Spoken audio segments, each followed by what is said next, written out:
দুর্বৃত্তদের হামলায় সিরাজগঞ্জ ও কুমিল্লায় ১৪ পুলিশ সদস্য নিহত হয়েছেন।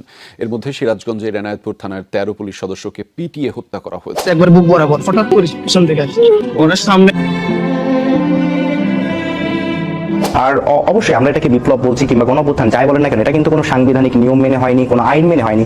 আইন যদি মানতে যেতাম তাহলে কিন্তু এই বিপ্লবগুলো হতো না। যদি মেট্রো রেলে আগুন না দেওয়া হতো, যদি পুলিশদেরকে না মারা হতো, তাহলে এই বিপ্লবটা এত সহজেই অর্জিত হতো না। কিংবা ৫ই আগস্ট বাংলাদেশের রাজপথে রচিত হয় এক নির্মম ইতিহাস, যেখানে সমন্বয়ক নামের ছায়া নেতারা শুরু করেছিল এক অভ্যন্তরীণ গণহত্যা। এবার এই বিষয় নিয়ে মুখ খুলেছেন পুলিশের প্রধান আইজিপি নিজেই। ৫ই আগস্ট সমন্বয়কদের ব্যানারে মাঠে নামে কিছু রাজনৈতিক কর্মী, তাদের আন্দোলনের নামে গড়ে ওঠে সহিংসতা আর লুটপাট। তাতেই গণহারে আক্রমণ চলে পুলিশের ওপর। পুলিশ বলছে, আমরা সরকারের অধীনে কাজ করি, আমাদের কাজই নিরাপত্তা দেওয়া, কিন্তু বিনা কারণে বিনা দোষে আমাদের ভাইদের হত্যা করা হয়েছে। এই কথাগুলো বলতে বলতে অনেক পুলিশ সুপার কান্নায় ভেঙে পড়ছেন। আমার এই ১৫-২০ জন পুলিশ সদস্যকে নির্মমভাবে আহত করলো, আমার ভাইকে মেরে ফেললো এবং মারণাস্ত্র সহ তারা আক্রমণ করলো। এর বিচার দেশবাসীর কাছে। এক পর্যায়ে এটা আসলে কোটা বিরোধী আন্দোলন ছিল না। একটা কথা শোনা হচ্ছে যে পুলিশ হত্যার তদন্ত নাকি আবার করা হবে।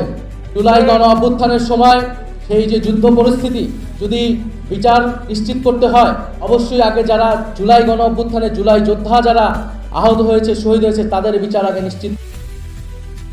এদিকে অন্তর্বর্তীকালীন সরকার পুলিশের ওপর নির্মম নির্যাতন ও হত্যাযজ্ঞ রিপোর্ট প্রকাশ করলেও তা নিয়ে অসন্তুষ্টি প্রকাশ করেছে পুলিশ সদস্যরা।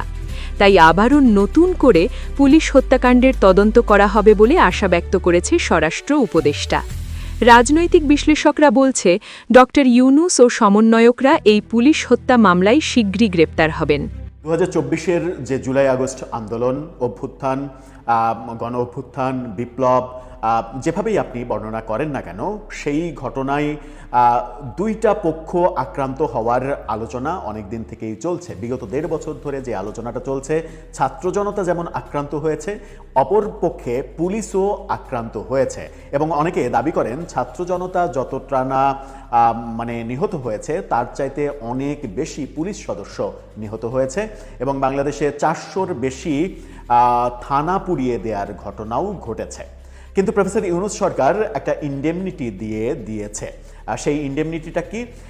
আগস্টের ৩১ তারিখ পর্যন্ত, যে ৫ আগস্ট শেখ হাসিনার পতন হলো, সেই ৫ আগস্ট পর্যন্ত না, আগস্টের ৩১ তারিখ পর্যন্ত যা কিছু হয়েছে তার জন্য কোনো মামলা করা যাবে না, কোনো অভিযোগ করা যাবে না, কোনো কিছু করা যাবে না, কারো বিরুদ্ধে কোনো ধরনের কোনো কথা বলা যাবে না।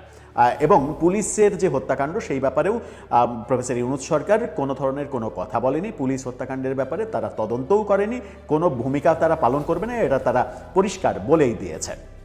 কিন্তু সরকার পরিবর্তনের পরে দৃশ্যপট যখন চেঞ্জ হয়েছে, তখন আমার মনে হয় যে বেশিরভাগ জুলাই যোদ্ধারা একটা আতঙ্কের মধ্যে পড়ে গেছে এবং তাদের চোখে মুখে সেই আতঙ্কের ছাপটা স্পষ্ট হয়েছে।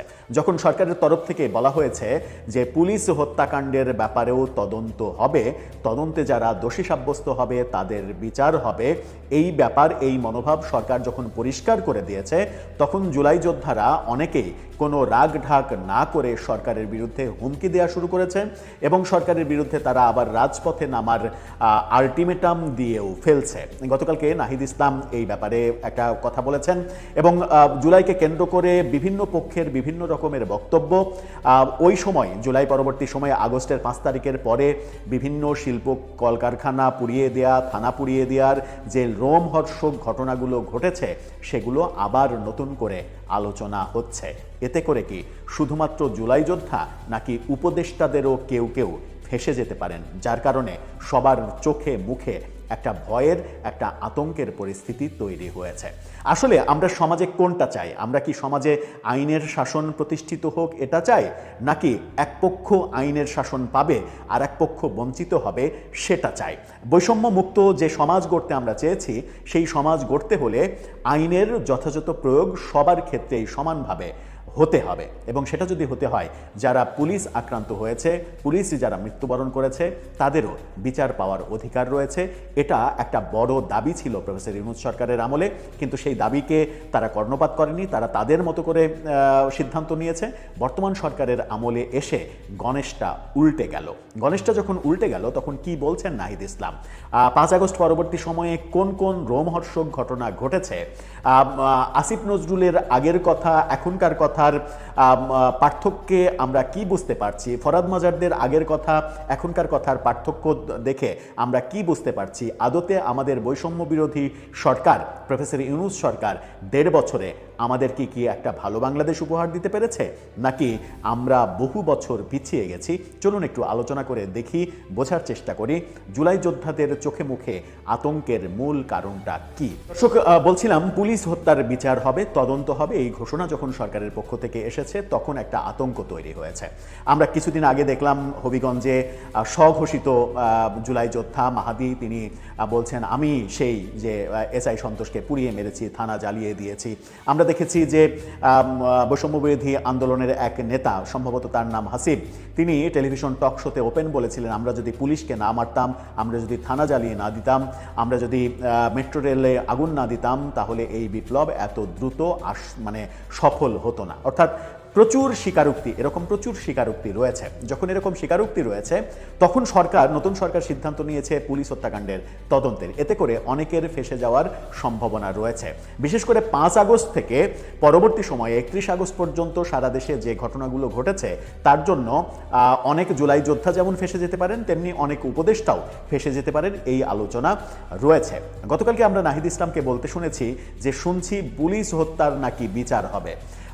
যদি মানে জুলাই আন্দোলনের স্পিরিটের বাইরে যে সরকার কোনো কিছু করতে চায়, যদি এই ধরনের সিদ্ধান্ত সরকার নিতে চায় যেটা মীমাংসিত, তিনি তার ভাষায় যেটা মীমাংসিত বিষয়, অর্থাৎ প্রফেসর ইউনূস ওই যে ইন্ডেমনিটি দিয়েছেন সেটাকে তিনি বলছেন মীমাংসিত বিষয়। তিনি বলছেন যেটা মীমাংসিত বিষয় সেটা নিয়ে যদি আবার নাড়াচাড়া করতে চায় এই সরকার, তাহলে আমরা রাজপথে নামতে বাধ্য হব। অর্থাৎ সরকারকে একটা আলটিমেটাম তিনি দিয়ে দিচ্ছেন যে পুলিশ হত্যার বিচার করা যাবে না। তাতে করে কি হবে? তাতে করে নাহিদ ইসলামের কাছের মানুষজন অনেকেই যারা এই স্বীকারোক্তিগুলো দিয়েছেন, নাহিদ ইসলাম এই কাজ নিশ্চয়ই করেননি, কিংবা তাদের প্রথম সারির নেতারা এই কাজ করেননি, কিন্তু করেছেন তো, কেউ না কেউ তো করেছে, কেউ না কেউ করেছে। এতে করে নাহিদ ইসলামের আতঙ্কিত হওয়ার কারণটা অন্তত আমরা বুঝতে পারি না। তাহলে কি ওই যারা ইতিমধ্যেই স্বীকারোক্তি দিয়ে দিয়েছে তাদেরকে তিনি সেভ করতে চান? তিনি কি চান না যে এই দেশে আইনের যে মানে প্রয়োগ, সেই প্রয়োগ সমভাবে হোক? তিনি সরকারকে আলটিমেটাম দিলেন যে তারা আন্দোলনে নামবেন যদি পুলিশ হত্যাকাণ্ডের বিচার হয়। 5 আগস্টের পরের যে ঘটনাগুলো, তার একটা ঘটনা আপনাদেরকে বলি শুধু। আপনারা একটু ফিরে যান নভেম্বর 1 তারিখ বিডি নিউজ 24-এর যে খবর, সেই খবরে একটু ফিরে যান। সেই খবরে আমরা কি দেখছি? প্রথম শিরোনামটা দেখুন, গাজী টায়ার কারখানা আগুন ধরিয়ে দেয় দুর্বৃত্তরা, নিখোঁজ 182 ব্যক্তির তালিকা যাচাইয়ে পুলিশকে চিঠি। 182 জনকে পুড়িয়ে মারা হয়েছে গাজী টায়ারে, একটা ফ্যাক্টরিতে, শুধুমাত্র একটা ফ্যাক্টরিতে।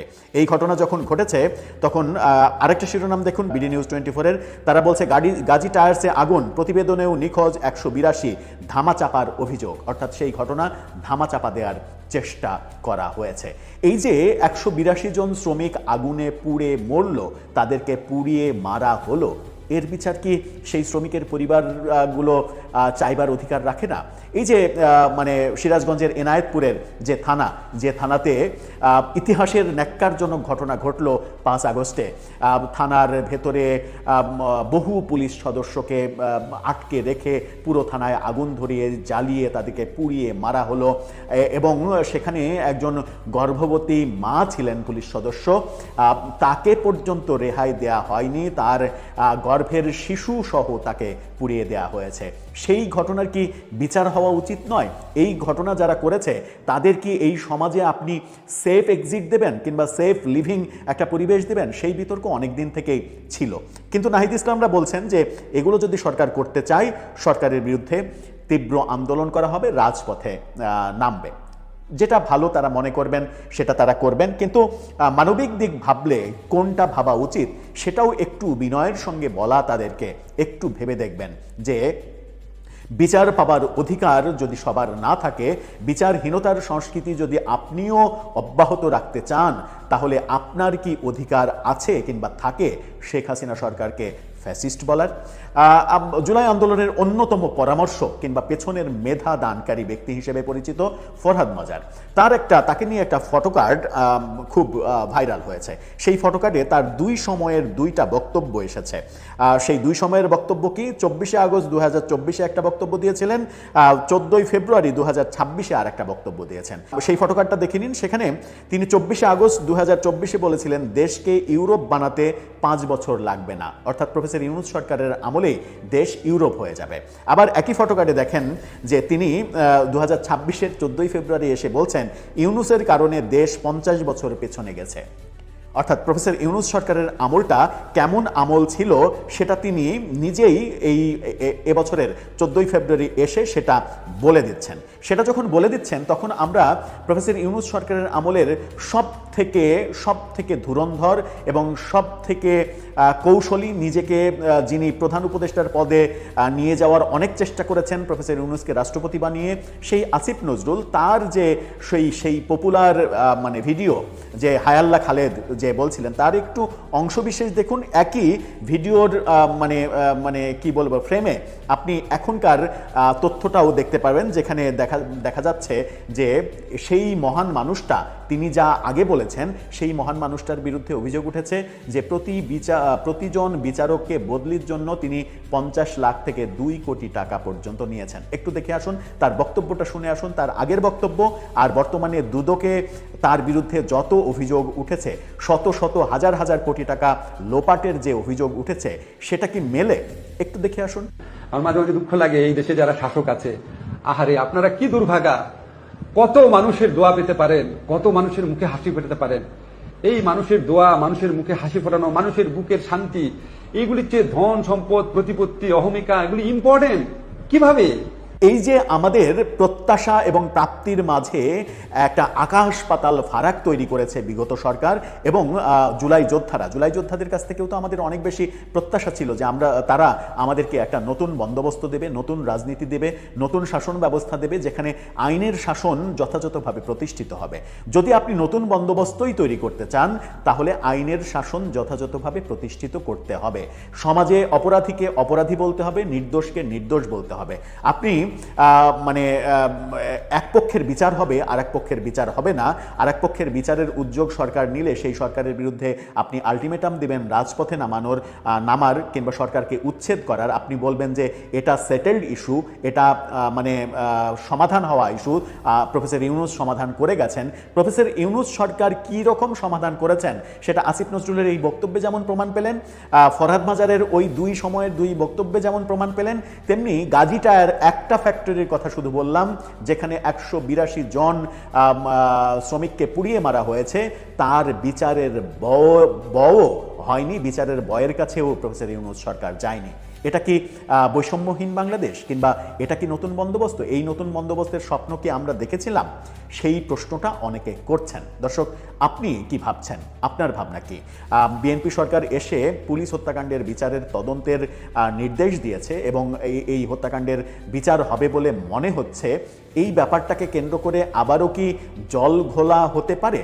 আবারও কি মাঠে নেমে সরকার পতনের আন্দোলন হতে পারে? এবং সেটা হলে কোন পরিস্থিতির দিকে যাবে, কারা কোন পক্ষে যাবে? আপনার মতামত জানিয়ে লিখতে পারেন আমাদের কমেন্ট বক্সে।